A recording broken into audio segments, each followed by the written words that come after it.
You know, it's a strange thing to think about, but sometimes the people who seem to have it all, the fame, the money, the beautiful family, are often the ones feeling the most alone. Imagine being the most photographed woman on the planet, with everyone feeling like they know you, and yet, feeling completely and utterly misunderstood. That was Princess Diana's world. Ever been at a point in your life where you just know something has to change? Maybe it's your job, or a relationship, or just the way you're living day to day. You're closing one chapter, and even though you're a little scared, you're also so excited for what's next. That feeling? That's exactly where Diana was in the last year of her life. This isn't just the story of a tragic ending. This is the story of a woman, a mother, fighting to build a new life for herself and her boys. It's about resilience, hope, and a love that was finally starting to feel within her grasp. So today, we're going to walk through those final 12 months. We'll talk about her last, amazing vacation with William and Harry, the work she was doing that was changing the world, and we'll, of course, talk about those final hours in Paris, including what we know about her last words. Some of this might really surprise you. So grab a cup of tea, get comfortable, and let's step back in time. Okay, so let's set the scene. It's the summer of 1996. Her divorce from Prince Charles is finally, officially, done and dusted. The media frenzy around her is absolutely insane, every move she makes is front-page news. It would have been so easy for her to just disappear, to hide away from the world, right? But Diana didn't do that. Instead, she made a really powerful, conscious decision. This next chapter, this last year, was going to be about three things, and three things only: her boys, her work, and her chance to finally find love on her own terms. And above all else, her absolute number one priority was William and Harry. She was so determined to keep their lives as normal as possible amidst all the chaos. She once said something that always sticks with me. She said, "I want my boys to have an understanding of people's emotions, their insecurities, people's distress, and their hopes and dreams." Think about that for a second. She wasn't just focused on raising princes, on teaching them about royal protocol and state dinners. She was focused on raising good, kind, compassionate human beings. She took them to homeless shelters. They visited people who were sick. She wanted them to see the real world, to develop empathy.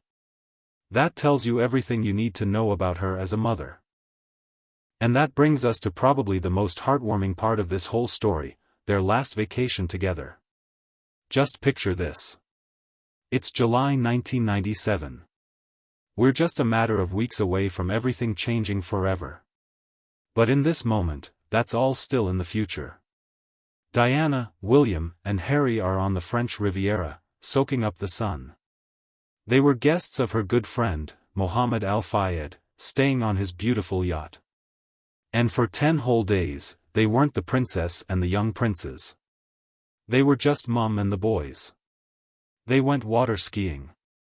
They swam. They laid out in the sun and probably joked about all sorts of silly things.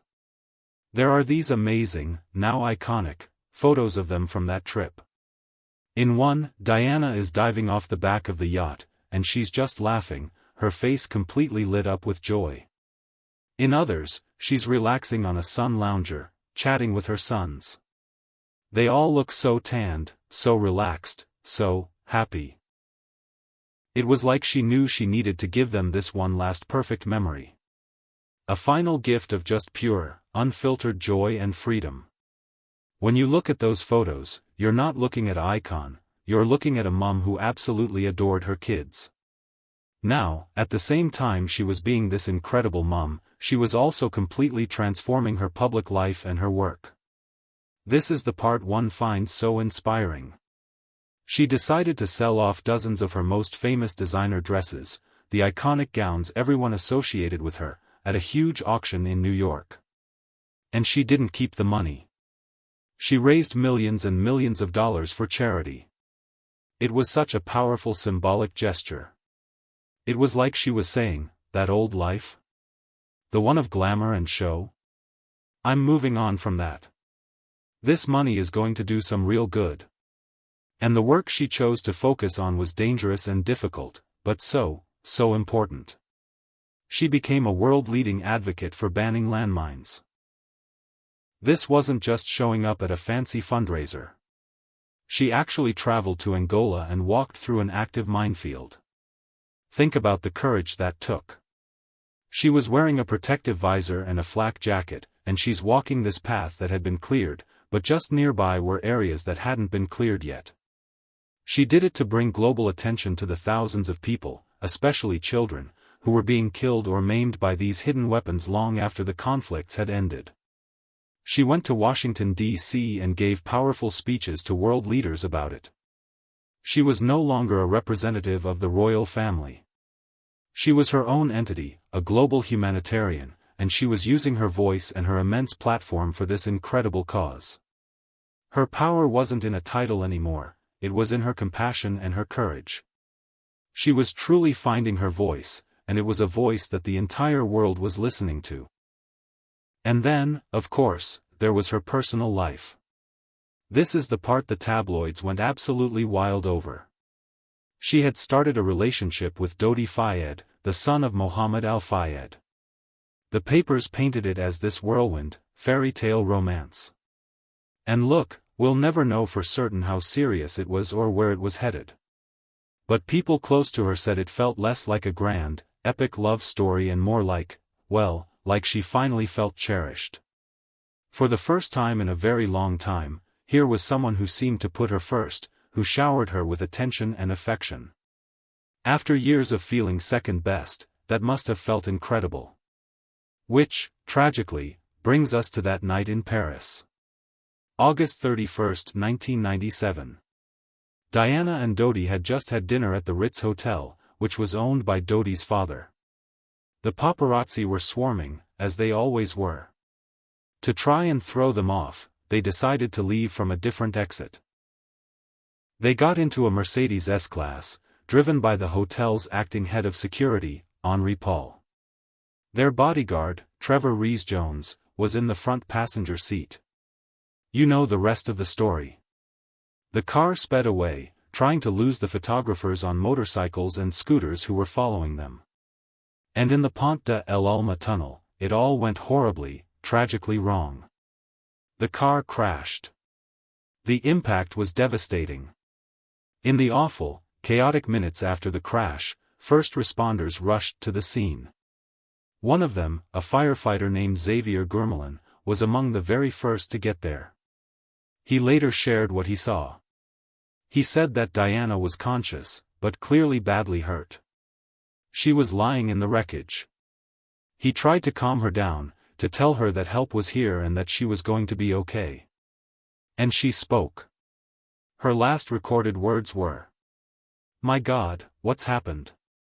And then, according to his account, she said something else. She said, "Leave me alone." After that, she lost consciousness. Despite the medics' best efforts, they couldn't revive her.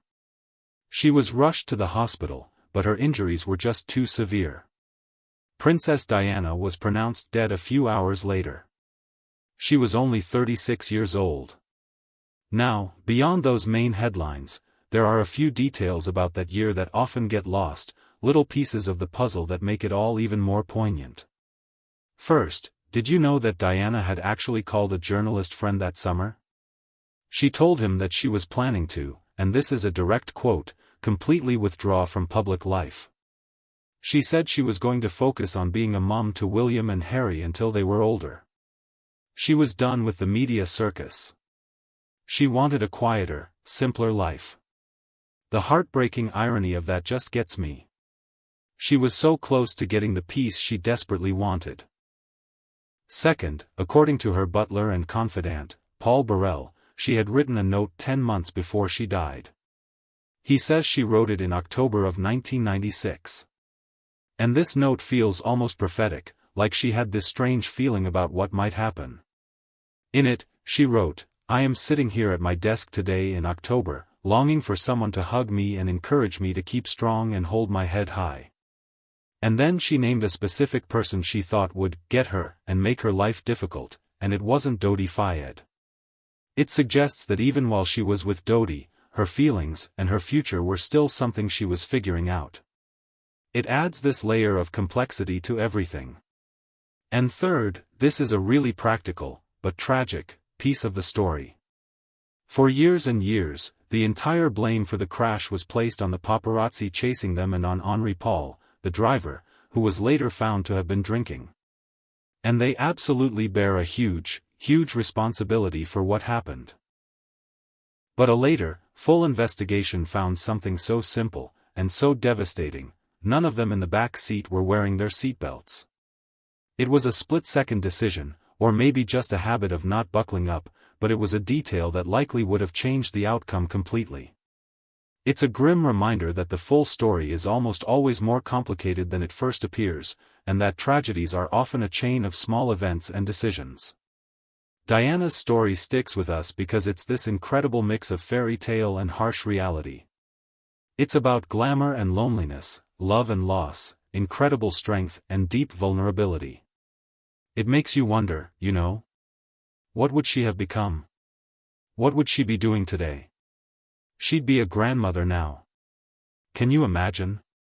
She'd undoubtedly still be out there changing the world. So I'd love to know what you think. What's the one thing about Diana's story that has always stuck with you? Is it her kindness? Her strength as a mother? The way she changed how we talk about mental health? Let's chat down in the comments below. I read every single one, and I always love hearing your perspectives. If you found this look into her life interesting, I think you'll really want to watch this video next. It's all about Queen Elizabeth's reaction to Diana's death. It's a story about protocol, public pressure, and a grandmother trying to comfort her two grieving grandsons. It's a fascinating and human look at a really difficult time. It's right here on the screen for you. And if you're enjoying our time together and you haven't done so yet, please hit that like button, it really helps the channel out. And subscribing is the best way to make sure you don't miss any of our next deep dives into history. We've got so many more stories to share with you. Thanks so much for watching, for listening, and for remembering her story. Remember to be kind to each other out there. I'll see you in the next video.